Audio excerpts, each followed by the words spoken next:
Hello guys, kwa majina yangu naitwa Julius Jembe la Yesu. Yesu ni Bwana katika maisha yangu, maana amenipigania, amenilinda mpaka hadi amenifikisha usiku wa leo.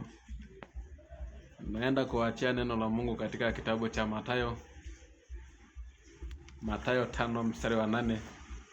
Neno la Mungu linawaambia kwamba heri wenye moyo safi, maana wataurithi ufalme wa mbinguni.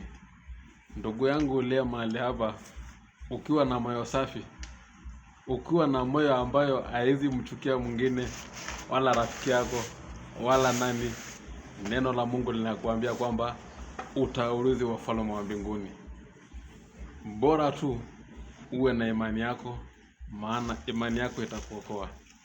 Haleluya, amen. Ndugu zangu wala ambao mnaniangalia, naomba like na usubscribe.